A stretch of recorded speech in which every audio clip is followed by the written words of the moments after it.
So it's 9 o'clock in Switzerland. So I guess we start.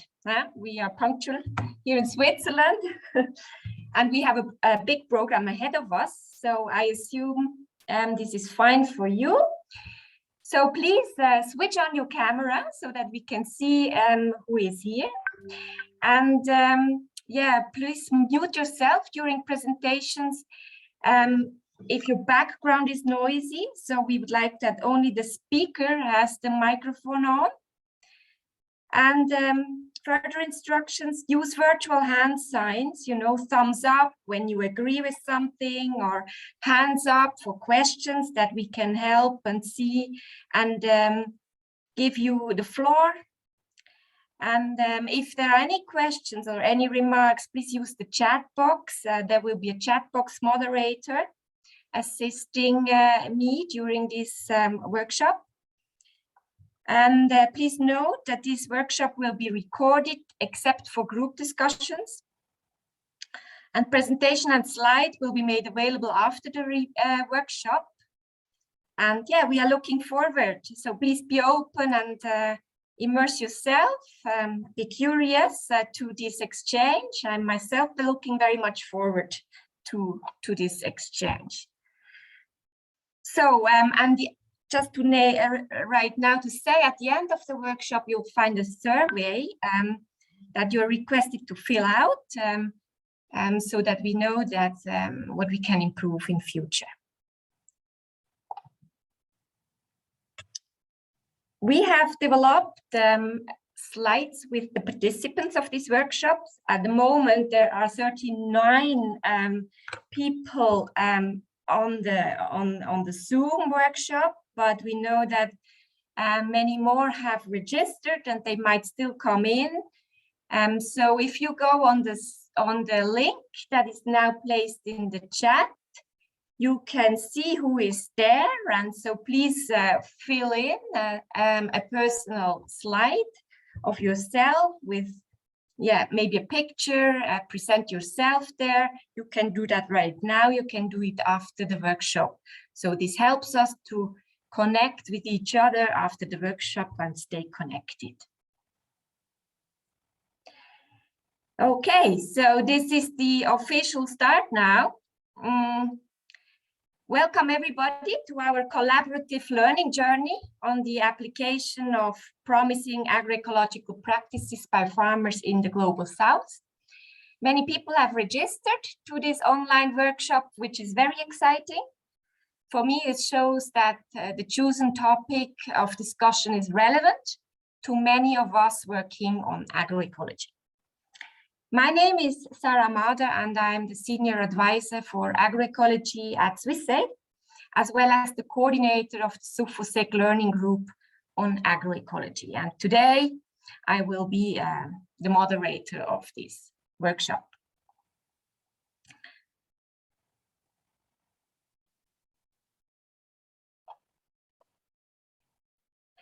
This workshop is part of the Days of Agroecology in Switzerland. Many of you might have heard about these Days of Agroecology. The Days of Agroecology are hosted by Agroecology Works, which is a network of organizations here in Switzerland promoting agroecology in Switzerland. So throughout the entire month of October, many events take place. The final event will take place in Bern on the 31st of October. It's a face-to-face event in Bern. If you are here, if you're interested, please join, or please join any other events. Melanie just put the links to these events in the chat.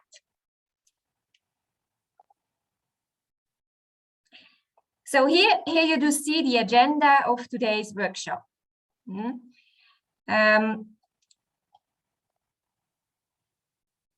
agenda looks roughly as following. We will start with an overview on the Sufosec Alliance and our insights and outputs of the learning group Agroecology so far. Then we will listen to 2 case studies from Tanzania and South Sudan before we go into group work to discuss the critical factors of success for the adoption of agroecology at the very early stage of transition, with the aim to co-create together a practical guide for practitioners.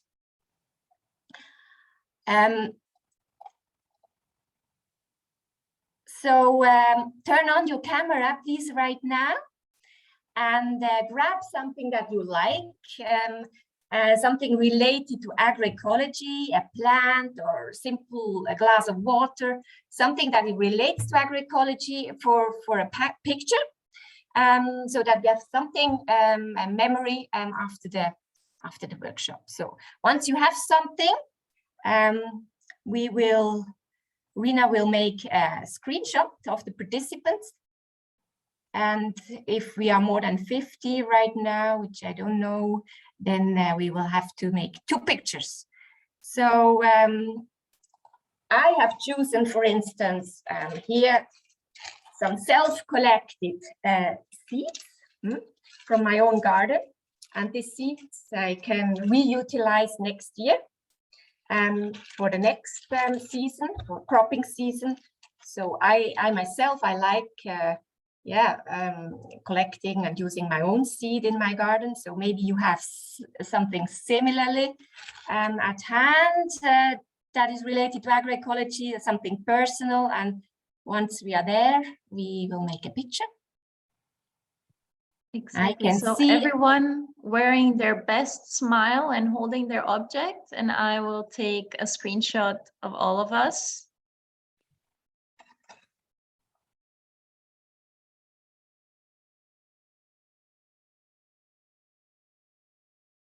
Okay, looking good. Thank you all. Okay, great. Thank you.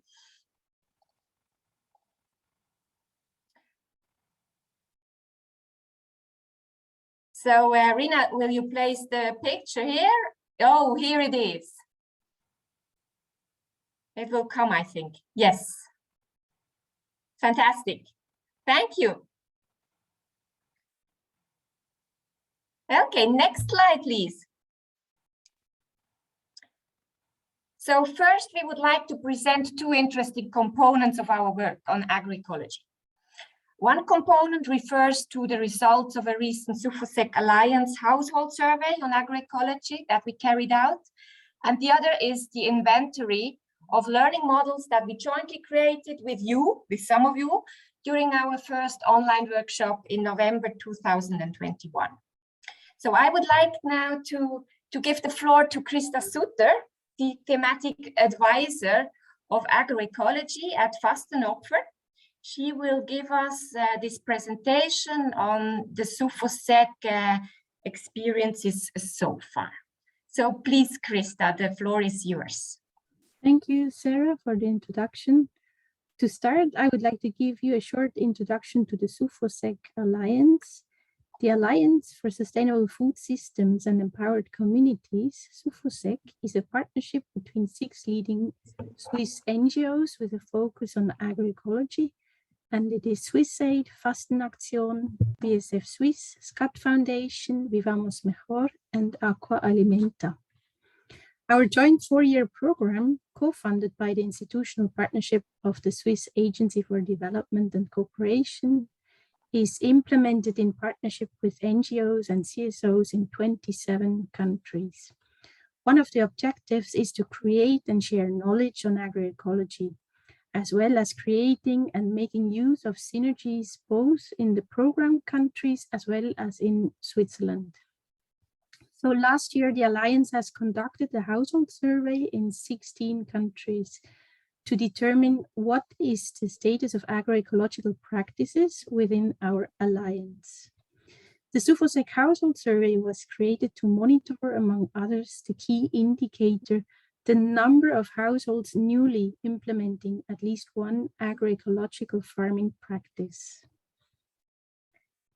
So the survey covered almost 13,000 households. Out of the total participating households, about 11,000 implemented at least one agroecological farming practice. The results also showed that more than 5,000 households implemented at least one agroecological farming practice for the first time in 2021, which represents about 40% of the survey participants. So when we refer to agroecological farming practices, Sufosec in that survey has predefined 18 agroecological farming practices, and we split them into 4 categories. It was on input reduction, such as the application of organic fertilizers or local seeds. It was on biodiversity, for example, via crop diversification, synergy with livestock as controlled grazing or others, soil health, which includes intercropping or mulching. And so we had these 4 categories, and the results of the survey showed that crop rotation, intercropping, locally adapted seeds, and crop diversification were the methods most frequently used. At the same time, these methods were also the most frequent within those that had been newly implemented. The Sufosec Alliance will use the results as a baseline and will continue to support the agroecological transition in all its projects.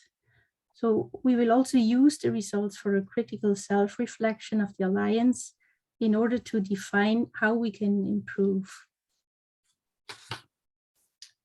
And as the Sufosec Alliance, we have created this agroecological learning group and learning journey. It has created a 4-year learning journey which lasts from 2021 to 2024. This will help us to understand the critical success factors for learning and adoption. The journey includes a virtual exchange in 3 phases. The first phase in 2021 looked at the farmer learning and understanding. The current phase of 2022 concentrates on the farmer's application of promising practices, and the last phase will focus on the enabling environment. The key output of our workshops last year was the inventory of selected learning models and tools for agroecology.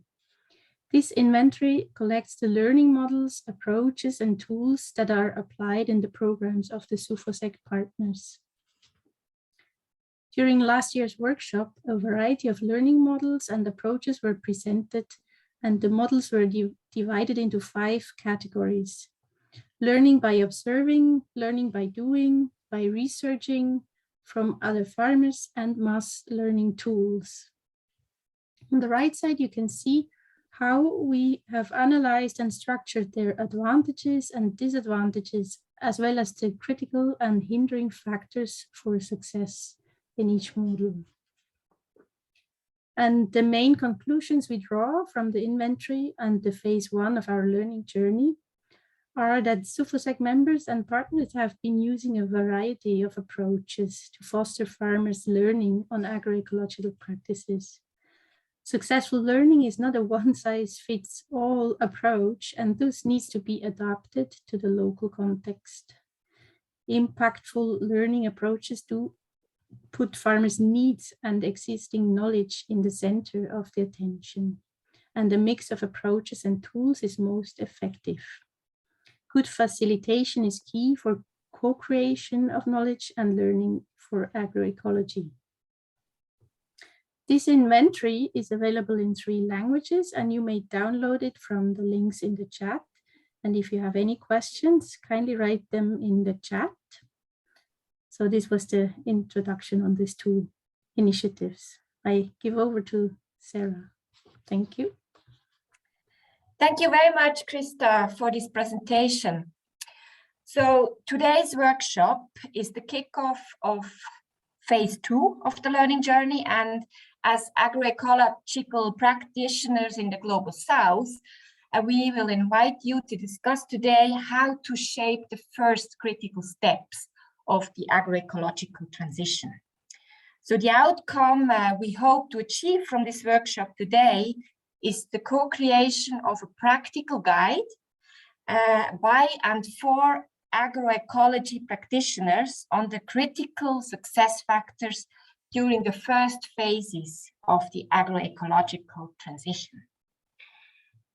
So now we would like to hear from you what you regard as the major challenges for farmers to apply agroecological practices. So to shift to agroecology at the early stage, there might be numbers of constraints, that farmers have.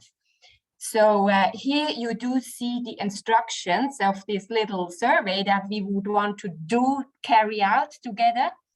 So I invite you please to go to the Menti, www.menti.com, and then insert the code 84852906, and please submit your answer there.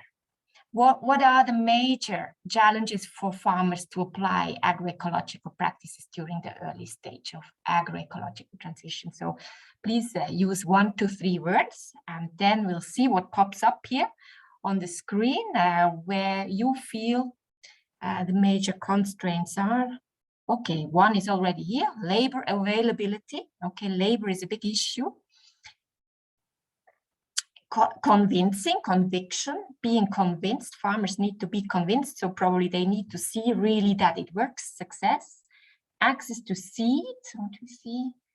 Consumer buy-in. Yes, there needs to be a demand for these products. The own land. Yes, no farmer will probably invest if he or she doesn't have its own land. Knowledge, agroecology is very knowledge intensive, so yes, we do need to have some knowledge. Lack of profitable solution, I'm not sure what that means.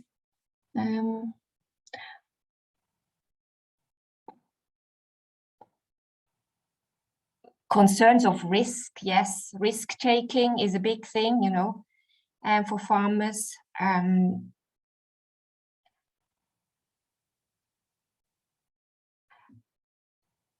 Attitudinal change comes in the chat.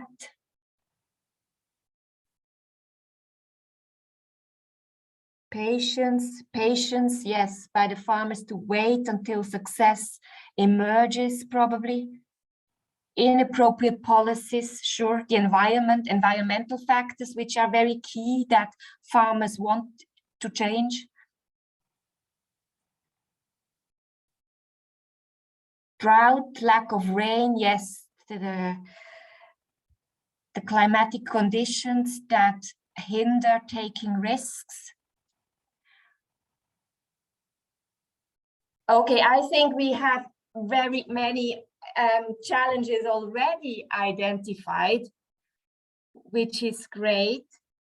And it will be this in this workshop that we will deepen together in the discussion, these drivers for change, the constraints and drivers for change. And so I'm now very happy to invite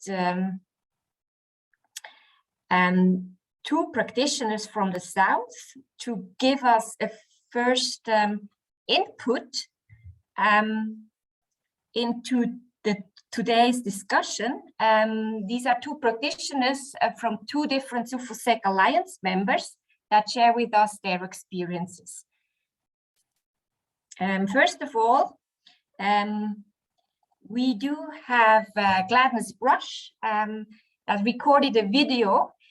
She's program officer for research and advocacy for agroecology in Tanzania. Well, she works with SWISSAID in Tanzania, and she shares with us her reflection on the critical success factors of SWISSAID's work in Tanzania, her insights, and her message is the adoption of agroecological practices by farmers is about observing, experimenting, analyzing, and adapting the practices. So please, Rina, let's listen to the recording of Gladness' presentation. Hello everyone, my name is Gladness Martin Brush. I'm working with SWISSAID Tanzania as a program officer for research and advocacy for agroecology. I would like to share with you some critical factors for early adoption of agroecology as experienced by SWISSAID Tanzania. For farmers to adopt agroecology at the very first steps, they expect the increase in food production in order to ensure the food security for their families throughout the year. This goes in hand with the reduced cost of production due to the use of easily available and cheap agroecological inputs. The reduced cost of production increased the household income due to the reduced production cost, and hence in improving the household improving the livelihood standards of the families. Also, the adoption of agroecology help farmers. The adoption of agroecology gives farmers assurance of the availability of healthy, safe, and highly nutritious food for their families.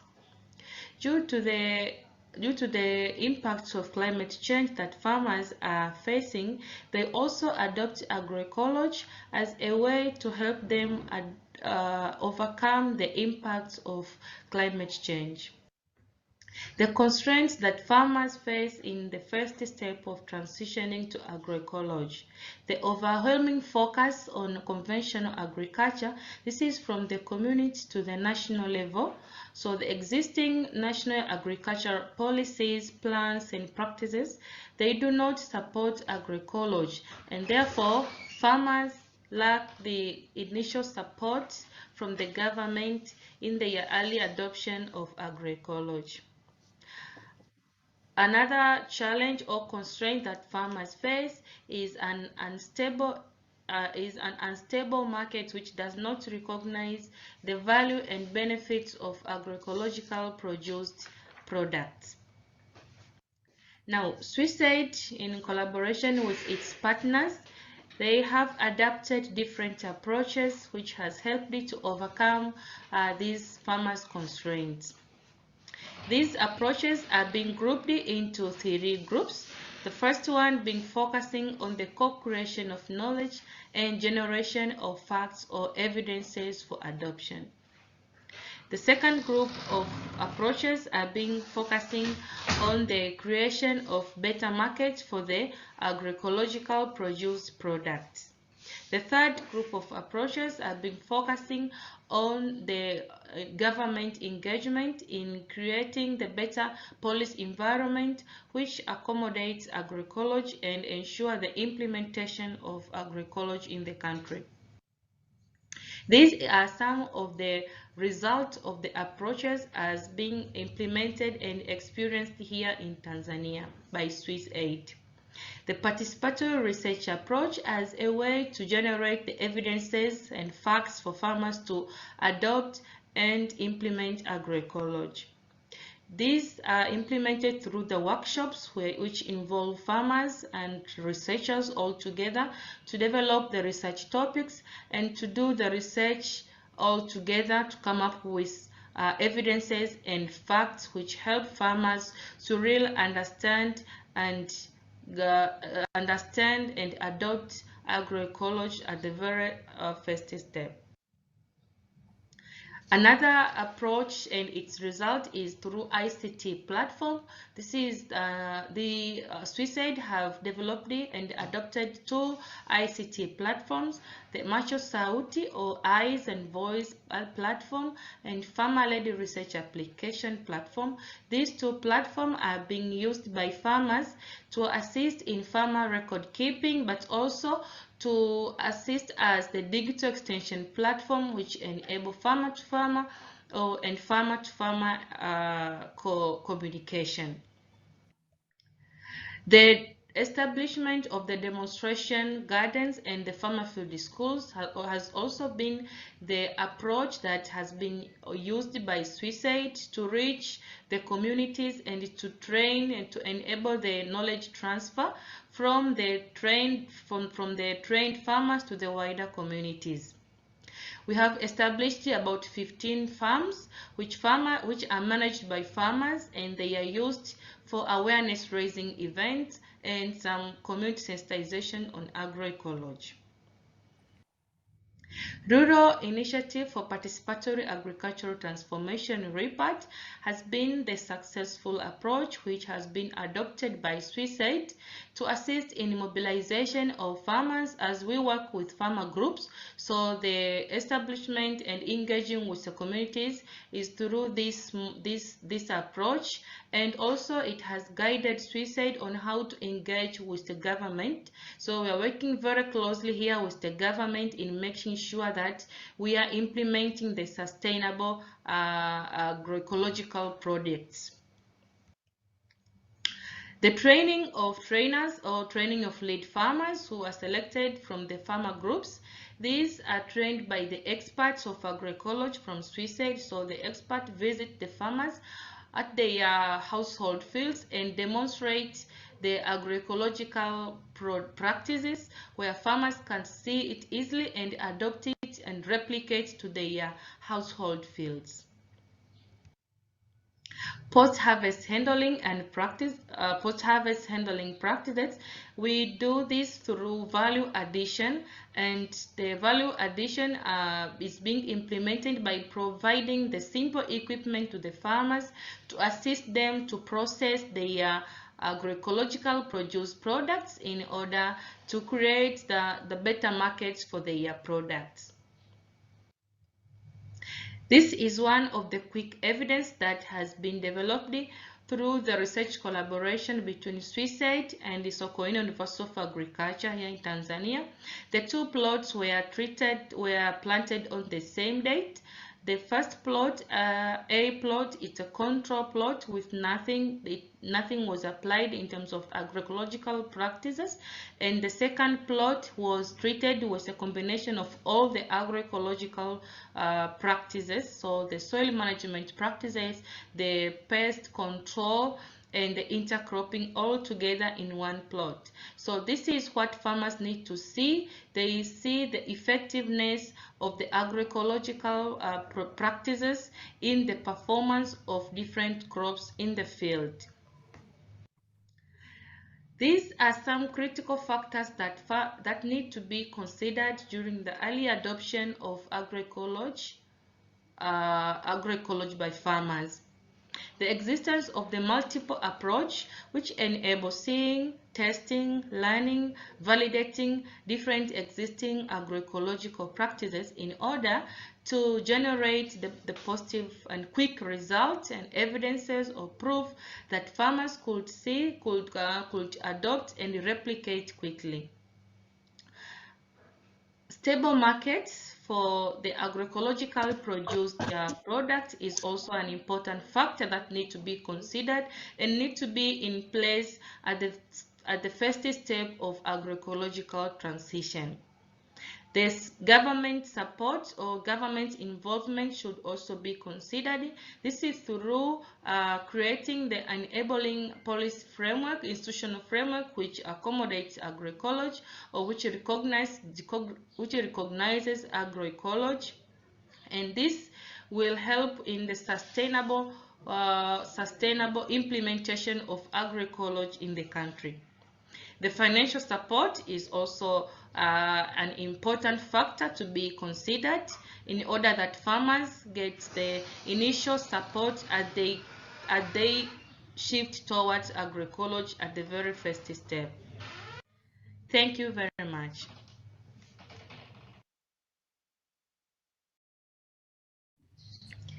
Thank you, Gladness, for having recorded your experiences from Tanzania. Great, I think that was already a great input.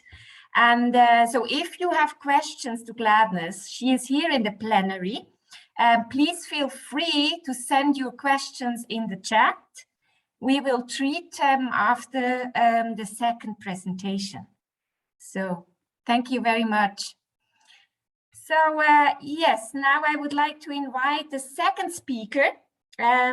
He is Fanuel Advera, the country director of Vétérinaires sans Frontières Suisse in South Sudan. He will share with us his insights on how agroecological practices mitigate climate change. And he will share with us where he sees critical factors for success for the sustainable agriculture and livestock production initiative in the northern Bahr el Ghazal state. So, Fanuel, we will now record your presentation. And we will get in touch with you afterwards for questions. Good morning, good afternoon, good evening, and welcome to the presentation from the Republic of South Sudan on the adoption of agroecological practices based on our experience in a 3-year resilience project titled Sustainable Agriculture and Livestock Production Initiatives in Northern Bahr el Ghazal State, South Sudan. My name is Fanuel Adwera, Country Director, VSF Suisse, South Sudan. The project of case study was co-funded by European Union and Sufosec. And the project objective was to contribute to improved food and nutrition security among vulnerable rural households in Northern Bahr el Ghazal State. The project was implemented over a 36-month period starting from 25th December 2018 to 24th December 2021. And the target population for the farmers was 10,000 households.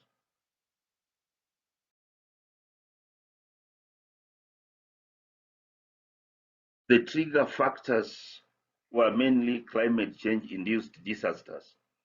South Sudan experienced unprecedented flooding extremes and prolonged episodes of dry spells and invasion of crop pests.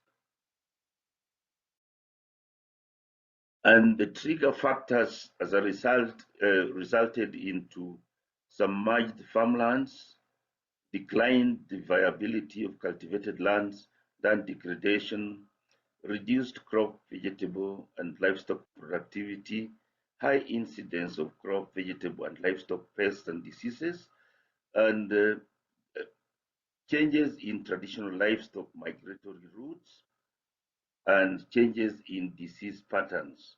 We also saw a disruption in agropastoral livelihood and natural resources-based conflicts and insecurity.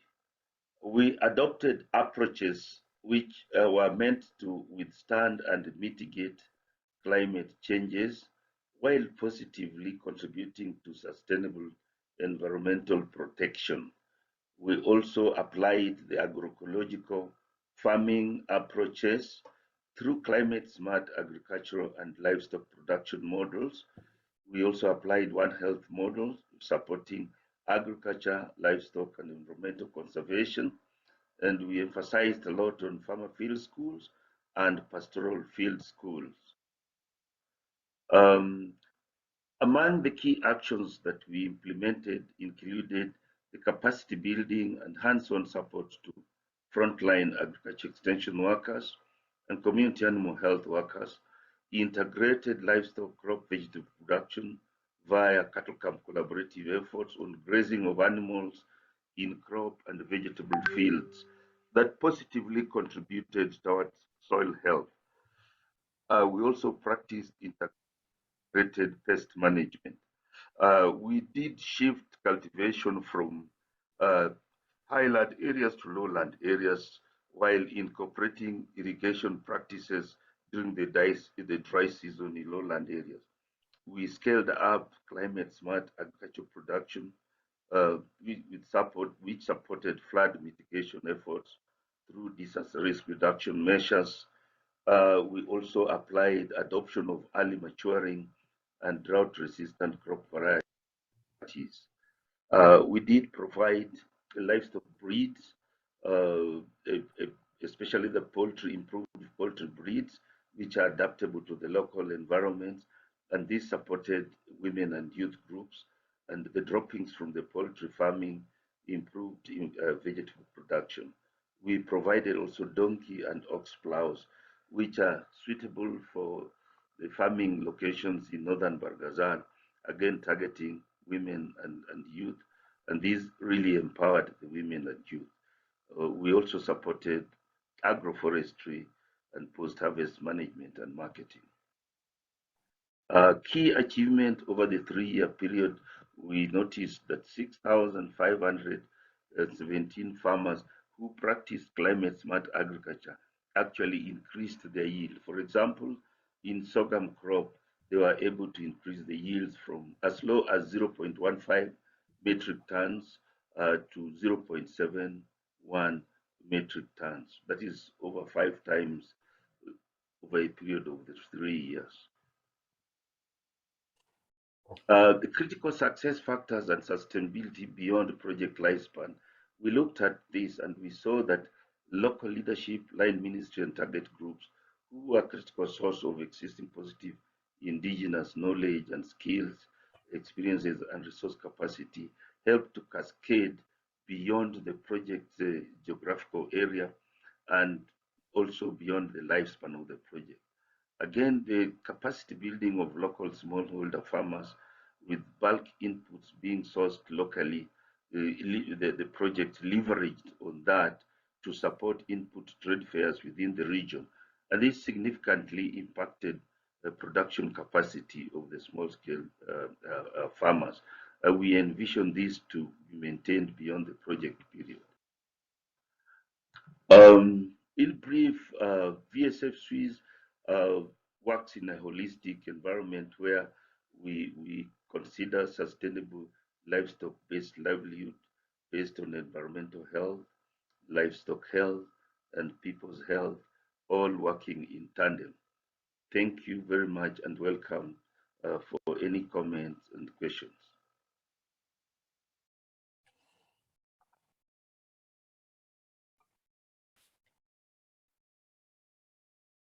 So thank you very much, Fanuel. So this is time for questions to Gladness and Fanuel. So we are good in time. We can take a couple of questions here. So please, audience, participants, do you have questions to the two presenters? They are both here in the plenary. You can raise your hand even probably, or you can post the question in the chat. We have 10 minutes for questions.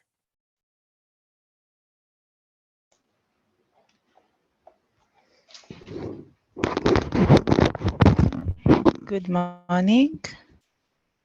Yes, good morning. Good morning. My name is Fauna Bramfri from the Switzerland Embassy in Mozambique.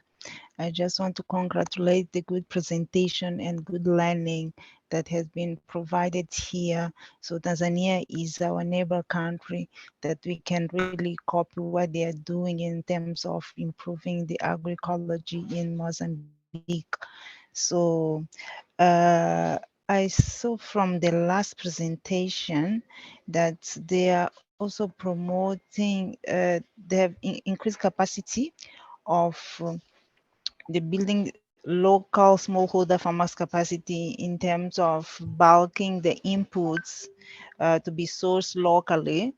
And the project also leveraged through input trade fairs with significant improvement in production capacities. So in the first presentation, we realized that there is a low percentage of using conventional inputs. So my question is, which kind of inputs that they are referring to, taking account that the conventional are not really what agroecology is pursuing or is promoting?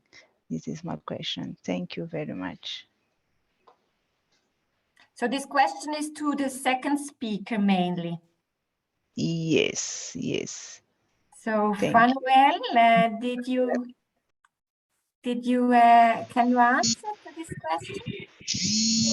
Yes, good morning, everyone, and thanks very much for the question.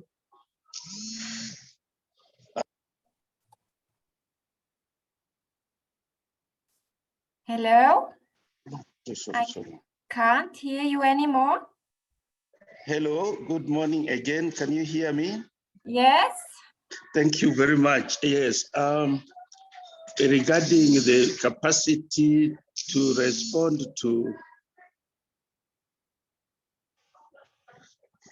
regarding the building of local capacities to produce seed material, we found this very appropriate agroecological practice because we did select in the local area inputs which are for staple sorghum and varieties of groundnuts which are widely grown in the area and are not imported from other countries or are not imported from the other regions.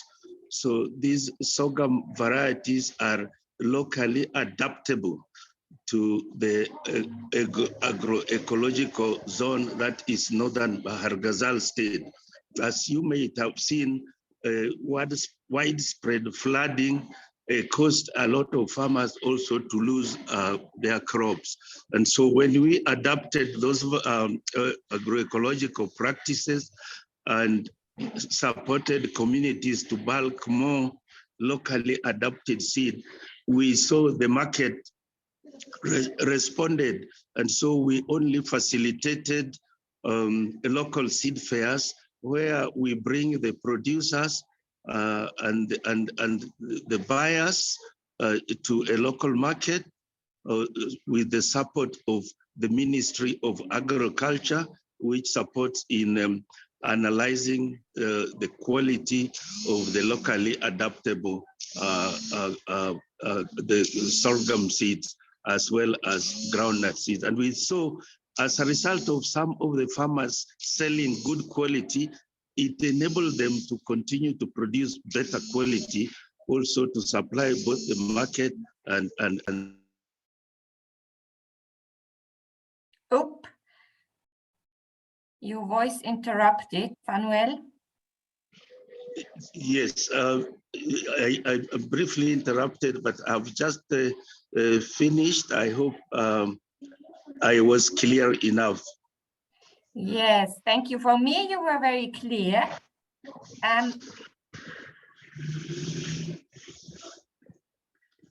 I can see now in the chat there is another question to Gladness. Melanie, or the chat box moderator, would you want to read it up, or shall I read it up? I can do it for you. So there's actually two questions that are quite similar, addressing Gladness, and I'm just going to read one of them. They're both about the availability, the market availability and accessibility. I'm going to read the one of Manuel Fluri. Yes. Which goes like this. How did this happen in your case? Oh, sorry, that was the middle of it. It is about the critical role of ensuring market availability for agroecologically produced food. How did this happen in your case? Were there always market options available, or was a market developed through the projects? And maybe you can combine the answer to this question by talking a little bit about the facilitating market availability and accessibility in general. Thank you, Gladness. Thank you, Melanie.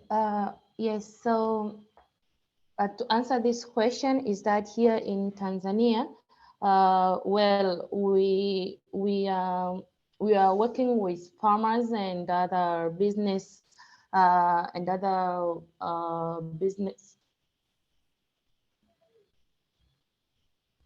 Pardon, Gladness? Okay. You are lost. Yes, so I was saying that here in Tanzania, for the market availability and accessibility, at first the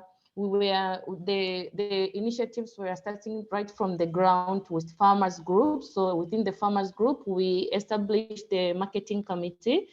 So the marketing committee, the one who were responsible to search for the markets for the produce agroecological products for the group. So the marketing committee, they link each other from one group to another, from one region to another, and they communicate on the available market for their produce. So starting from the local market, from the local market, from the big market, maybe the central marketing within the district. So they are the one to find the market for the group. But this was also done through using the smartphone. So they communicate through the WhatsApp group. They communicate and update each other on the existence of any market. And the SWISSAID marketing officer is the one who is coordinating all these communications. So all the marketing information are all coordinated at the marketing department and the SWISSAID. And we also established our organic shop in our office. So all the products from the farmers are all collected. We take the samples from the farmers. We bring them at our organic shop at the Masasi office. I mean, at the SWISSAID office. And from there, the buyers come and see the available produce from the farmers, and if they need it in large quantities, is where they place their orders, and the farmers bring the products right to the shop for the buyers. But that was not that much effective, and then we came later to the participatory approach for the market. So we came to participatory market chain approach system, where we create the linkages between all the involved business actors. So we have the producers, we have the buyers, we have the manufacturers, we have the transporters, we have the consumers. All together they form the business group, and these communicate, link, connect each other. So whatever is produced by farmers, it will be directly consumed. I mean, it will be directly needed to the buyers, or to the manufacturers, to the transporters. So with the marketing, with the existing participatory market approach, it has been very much effective to get all these actors to be well linked and to be connected, to make sure that whatever is produced is needed to the market. So that's how we are working to ensure the marketing availability and accessibility for the farmers. Well, we have just started it last year, and this came last year. So we have a bit of like 6 or 7 months to implement the PMCA, participatory marketing chain approach, and it has been very effective. We see farmers now linked and connected to the buyers, to the manufacturers, and to the transporters. So make sure that whatever is produced is consumed to the market, but also to the buyers and manufacturers. So that's our experience from SWISSAID. Thank you.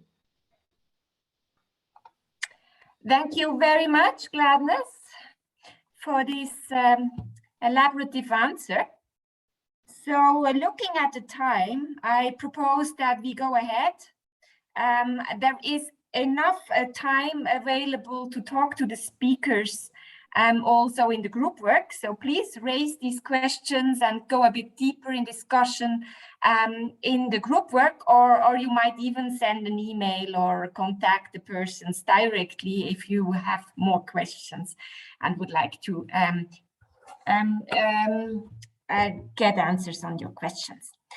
So let's see how we now continue.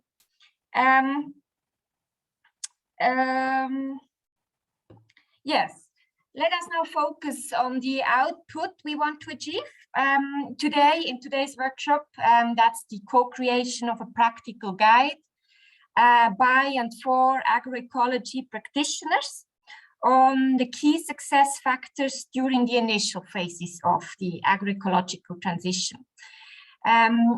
The idea is that this practical guide will be distributed within the main professional networks working on agroecology and made available in public after this workshop.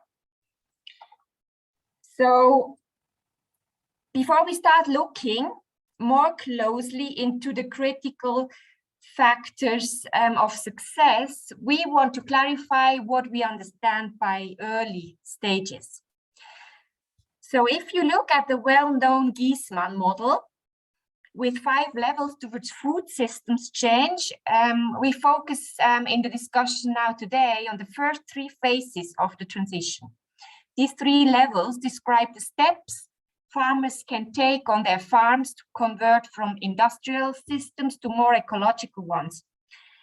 The other 2 levels, level 4 and 5, go beyond the farm and focus on the broader food system and societies in which farmers are embedded. So to be very specific, level 1 consists of improving the efficiency of industrial and conventional practices to reduce the use and consumption of expensive, scarce, or environmentally damaging agricultural inputs. For instance, reducing synthetic fertilizers per hectare or reducing water consumption. So this level has already been achieved by most of our partners. So we are there already.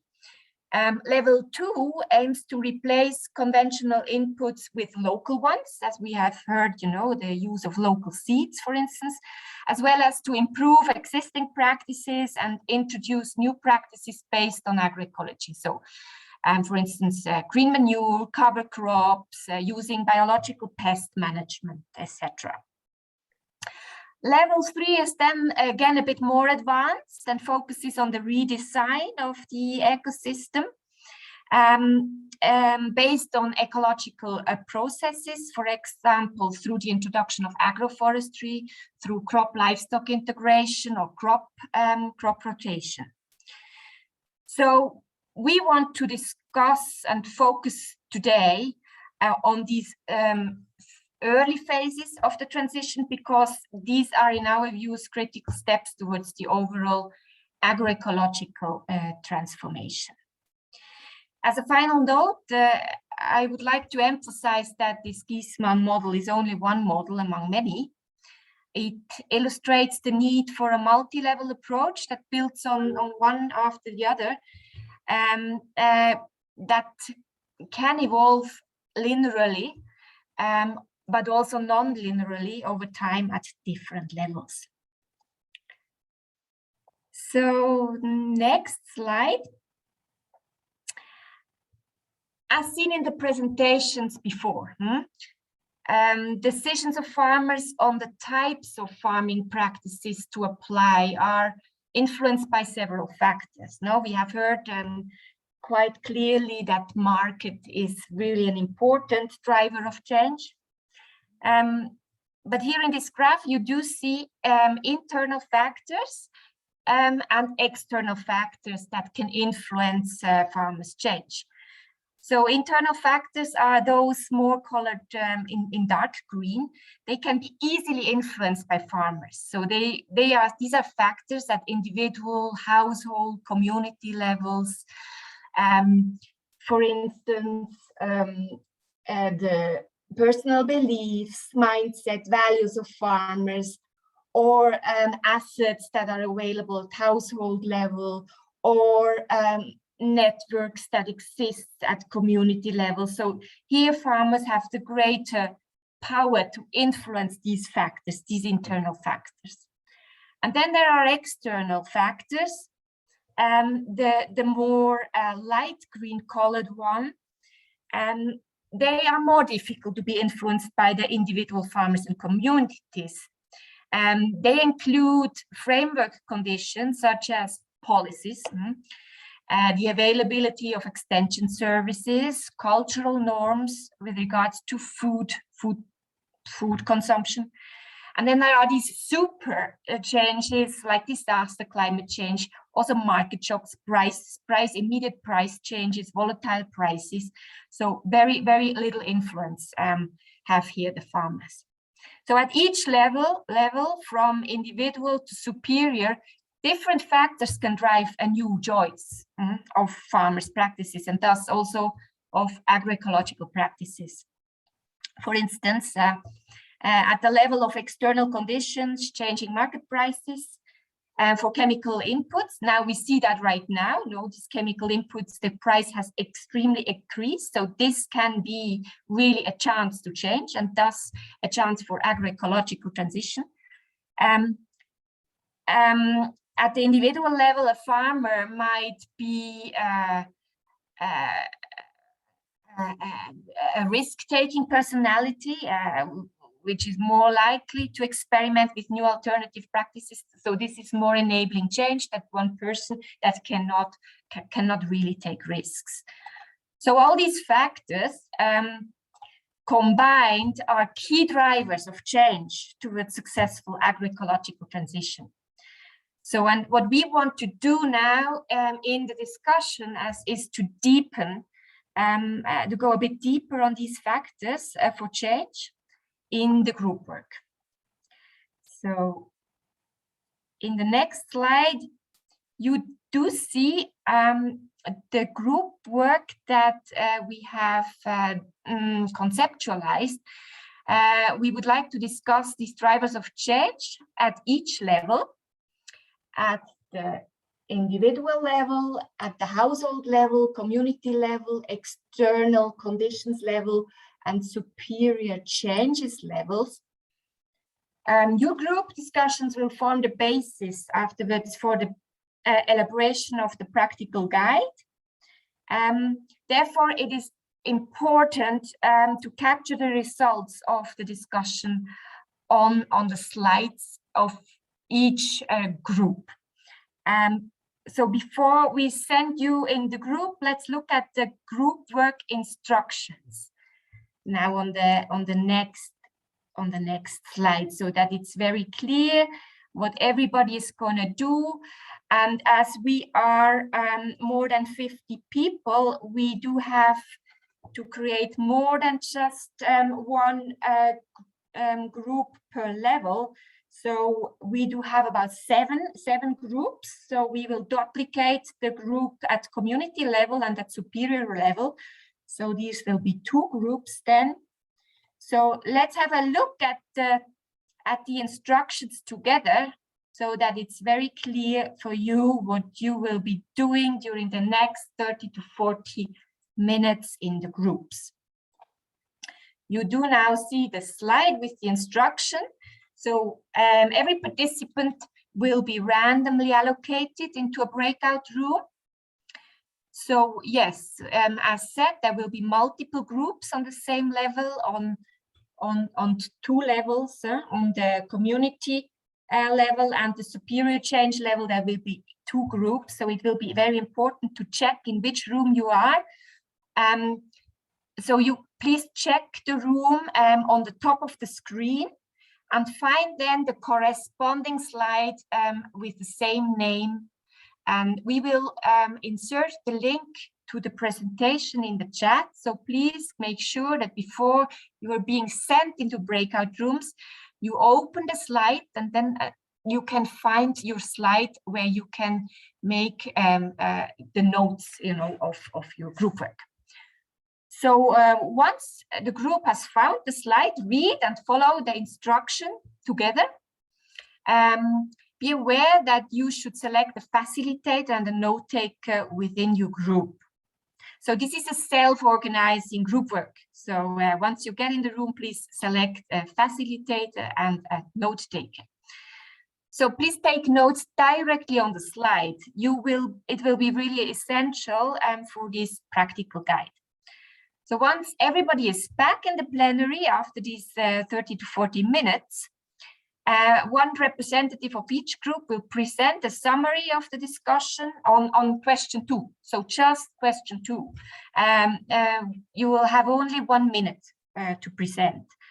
And as we are only 7 groups, we can also have presentation by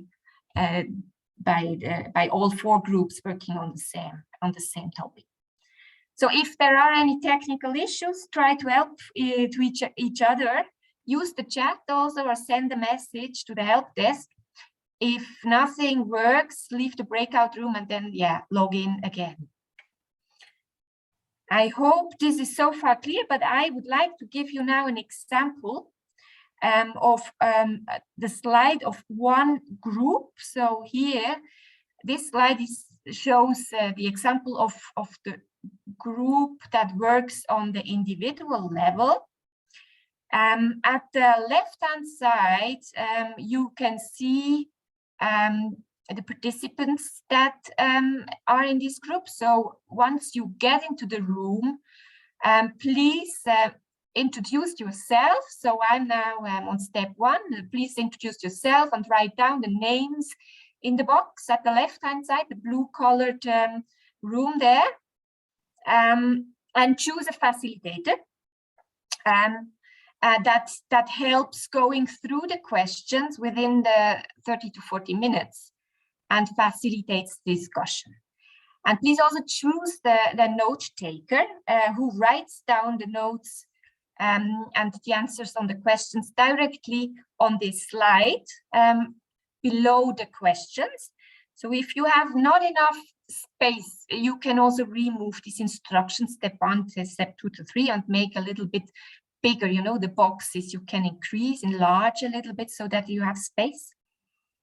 And before you go into exchange, please, in silence, reflect yourself about the questions and write down your thoughts directly on the slide. And afterwards, when you go into discussion, everybody is requested to speak briefly and share the thoughts and answers on the different questions. And then there is the open discussion. And one person should be ready to present the question 2, answer to question 2 in 1 minute in the plenary afterwards. So this is so far the instructions. I very much hope that this is clear and that you will find the corresponding slide in the presentation. Can you open all the slides and see already how this looks? And if this is the case, I think we are probably ready to send you to the breakout rooms. Okay, I will send everyone. Off you go.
Hello. Hello.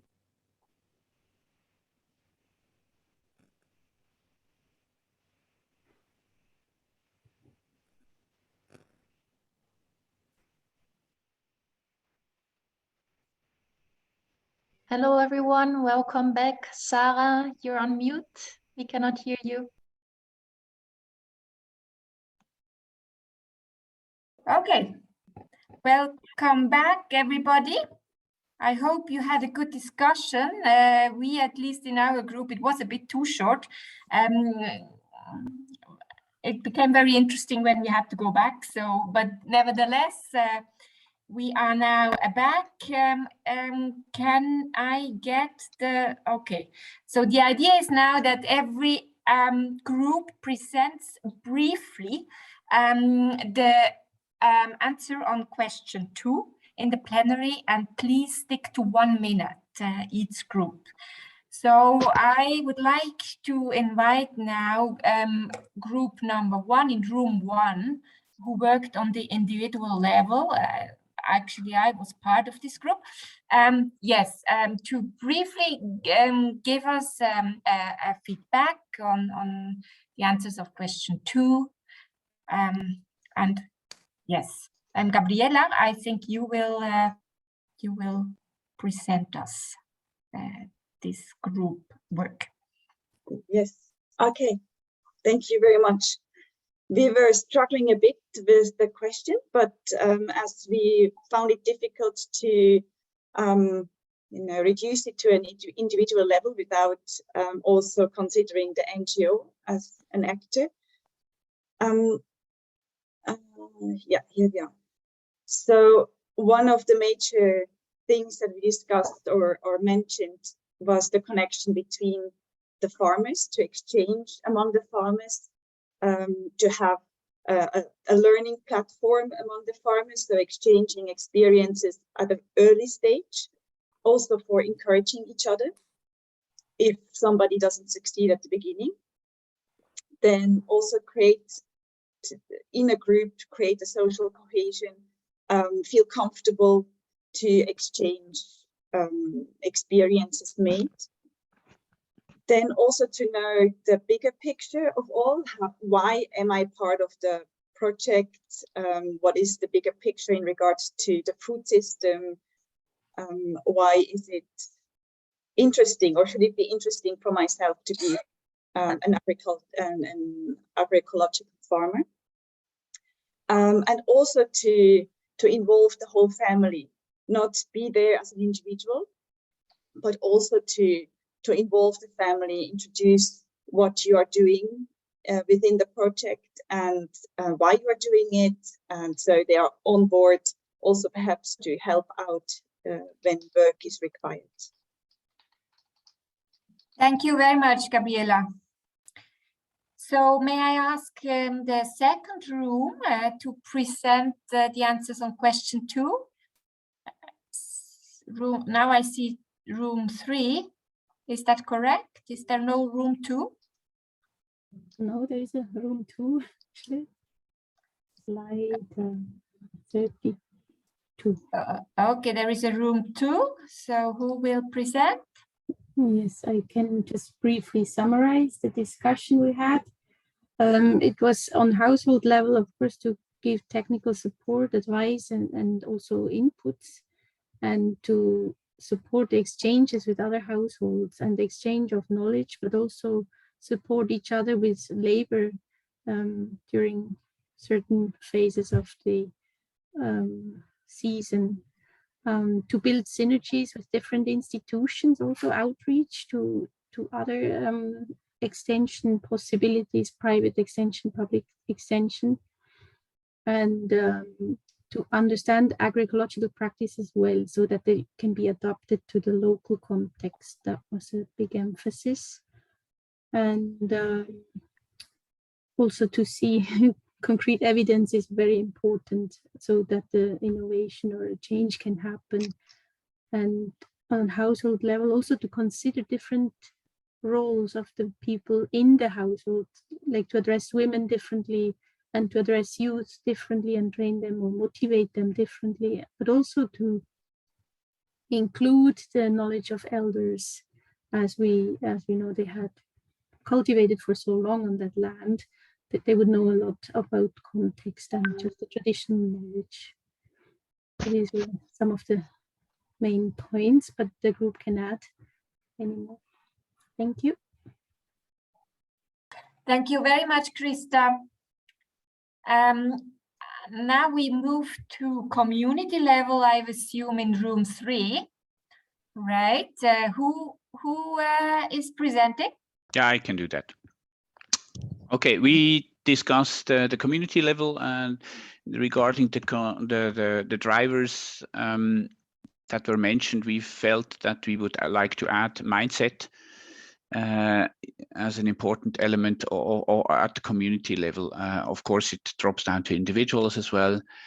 Sound related also to sound livelihood perspectives to make sure that there is we can make a living by doing changes. Then not only looking on the production side, but already have an idea about the pull elements, so the market side, and we would need effective leadership. So also that facilitation learning processes take place.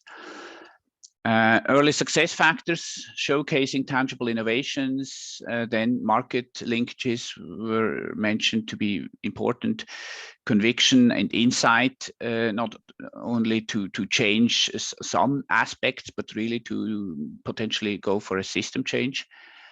And then also to reflect on supporting policy and enabling framework conditions, so to look beyond community. For NGOs, we think they can help also the local policymakers, governments to formulate interesting policies that support agroecological solutions. Then to also form sound extension staff, so including from the government, move into facilitation processes, learning processes, but also to prove the effectiveness and profitability of new agricultural practices and innovations, partly through demonstration plots. And then for the staff, NGO staff, very important to have in-depth understanding of farm households and good relationships to the community, the farmers. Thomas, thank you very much. I think we stop here because you were asked only to give a feedback on question 2. So that sorry, I didn't get that. No problem. Just to give the other groups also some room for feedback. Thank you very much. This was very interesting. Room 4, please. Yes, I will present for room 4, question 2. So we talked about, on one hand, the example of Switzerland, where on the district level, the government actually supports pioneers of agroecological farming. And we said how this is crucial to enable change and also to make the knowledge that is gained accessible for the wider public. And then we also talked about how identity building is also crucial for change. We had the example of India, where a lot of young people don't want to work on the fields anymore. And we discussed how we could motivate these young people or create again this connection somehow to the work, and through also social media campaigns. And lastly, we talked about cultural support and how it's also important to engage elderly people and to take responsibility for the change. Thank you very much. Next, I propose that we listen to only one group per level now, given the time constraints. I would like to now invite somebody who worked on the superior level.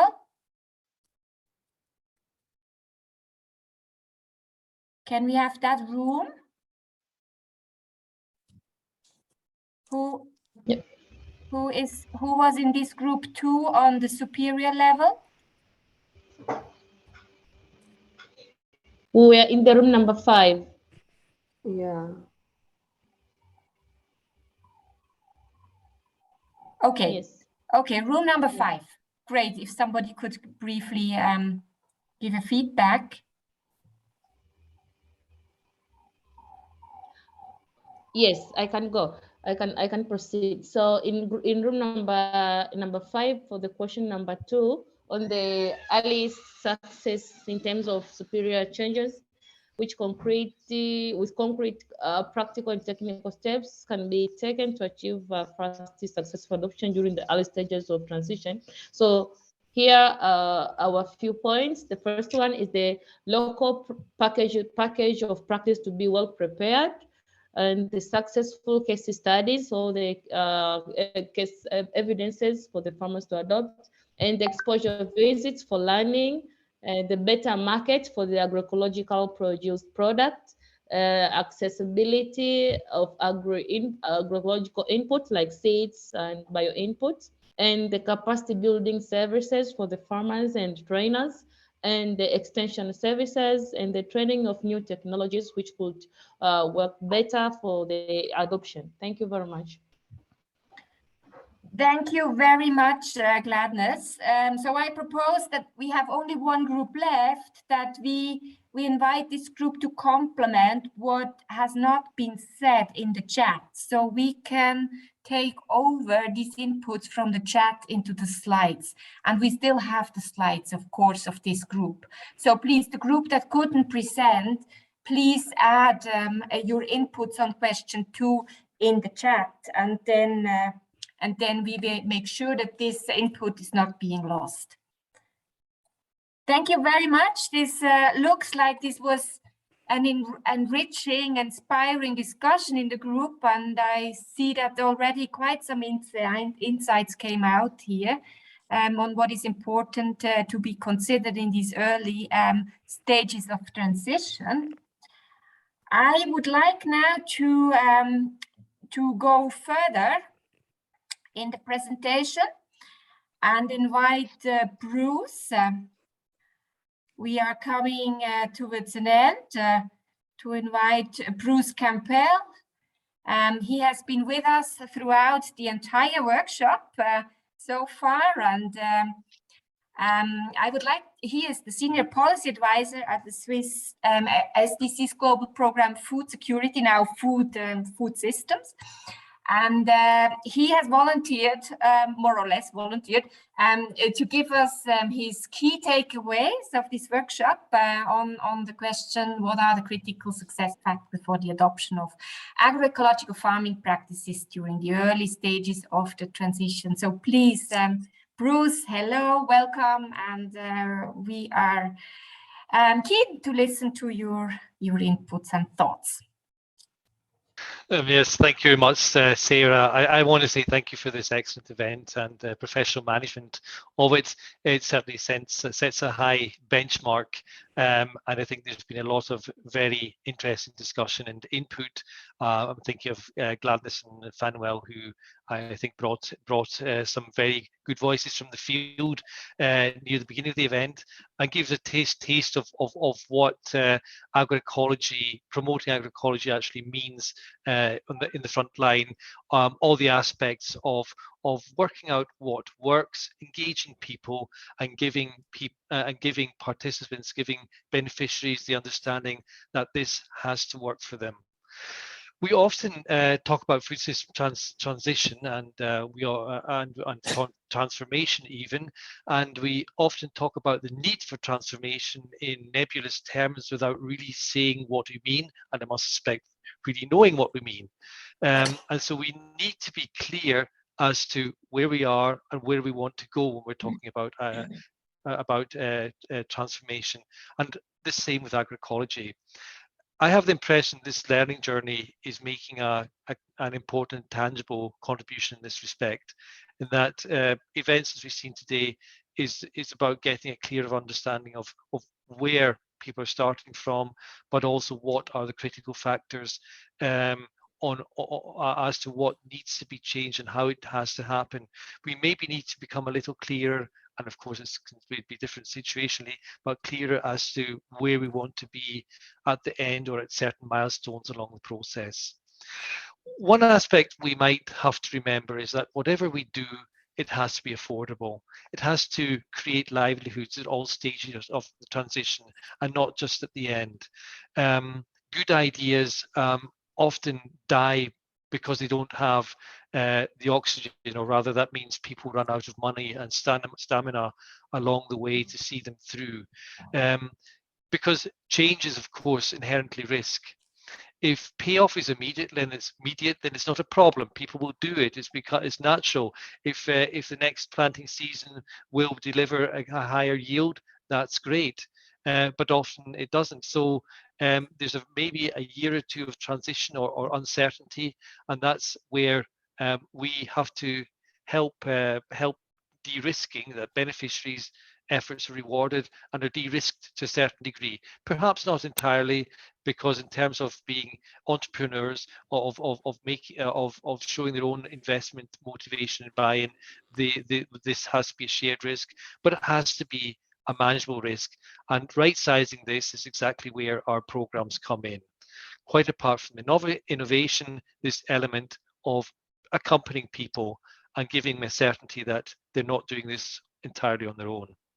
So I think this forum today has provided an important baseline for change. We've looked at drivers, we've looked at motivations, and we've looked at the role of civil society and communities, and how these various pieces fit together at different levels. So I think there's space for a bit more discussion around this, maybe some case examples with the full understanding of the different roles in place.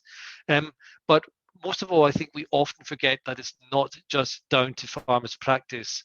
It's not, we can't leave the whole responsibility with farmers. And this has fortunately come out a little bit more in subsequent discussion. But consumers, they must be part of it. As to a high degree, consumption drives production choices. We need the enabling environment. So civil society, hand in hand with NGOs, but also with the likes of us at STC and other government, international organizations, multilateral organizations, and government partners have to bring about the right policy environments and build the market linkages that make agroecological production possible. And then perhaps a final thought. Youth, something which was brought up by Group 4, are an important source of innovation, and a cohort of individuals and groups who are prepared to take risks. But these have to be linked to having a place and a perspective for their careers, for their livelihoods, for their families. But we certainly should not forget the potential of the youth in the transformation towards better food systems, and with a strong role for agroecology. So we should be ready to innovate. Gladys and Fanuel, thank you very much. Keep going there. These are the roles of NGOs, but dragging us along here, also at the government level, we as well. We have to support risk-taking, but not to agree that leaves our actors or beneficiaries hanging. In closing, agroecology is important to STC. We too will be looking for clear linkages to what emerges here with our own food system learning journey that we've embarked on, the next event on the 31st October, to which all are welcome and to which you can sign up on our webpage if you haven't already.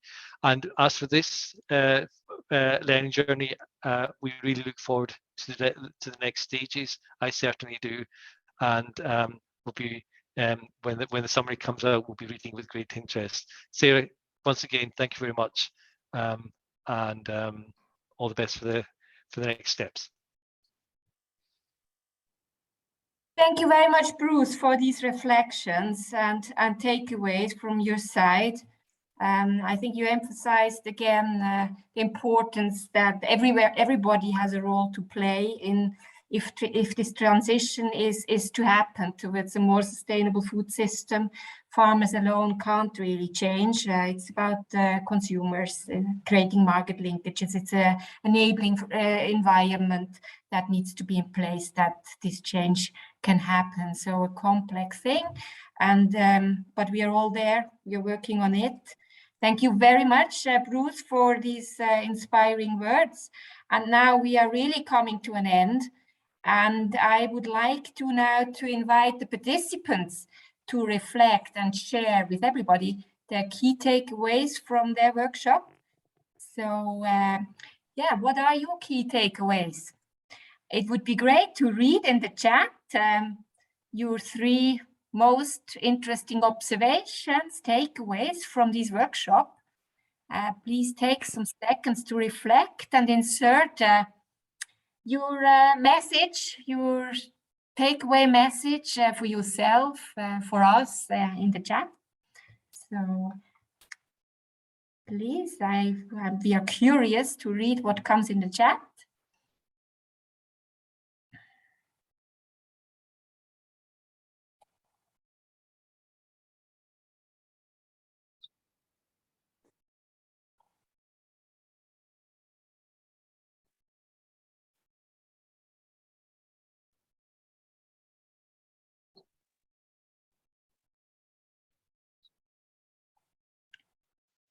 Right now, I don't see yet anything. You're still reflecting, I assume.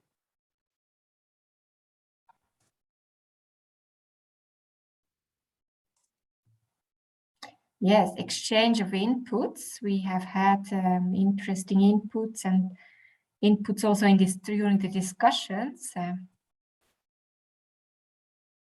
Agroecological requires holistic. Oh, now they are coming. Learning from examples in other countries was interesting. Such workshops are highly interesting and beneficial for actors of all levels in the development field. It would be good to have more time though. Yes, I agree. Time is always short, but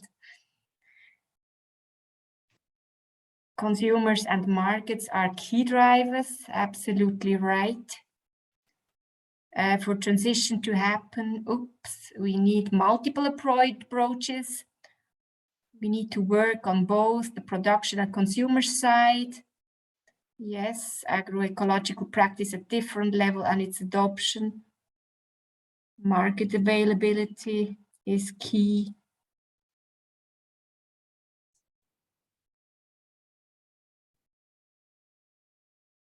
Yes, keep on going. We will collect your insights in the slide, that they are not being lost. And I myself will continue. So Sarah will continue recording these key takeaways from you. So yes, so we are at the end of a series of workshops that we carried out now in October in the frame of the Days of Agroecology. So there was the French workshop that was carried out beginning of October, then the Spanish one, and now this was the English workshop. So we are through, we are done with the Sufosec workshops on the adoption of agroecological practices.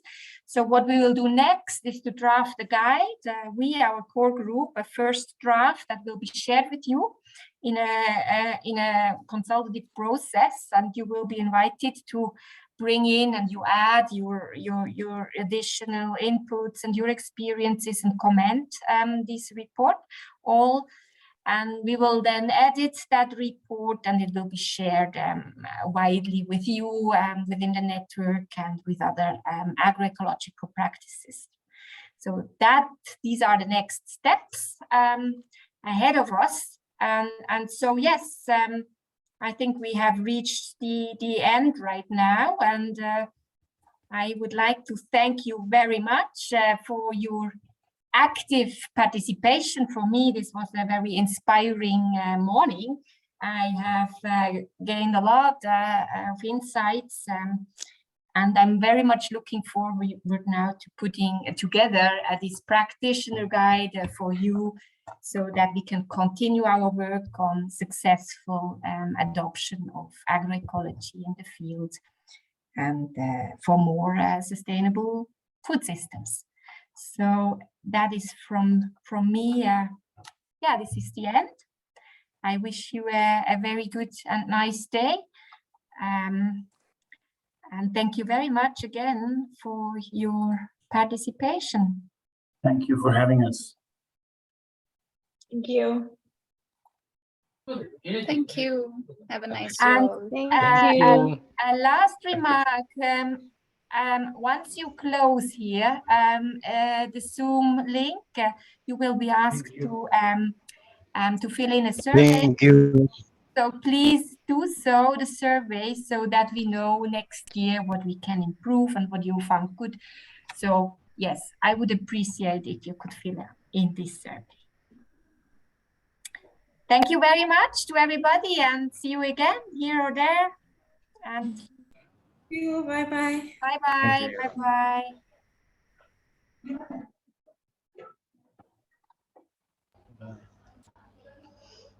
Leave.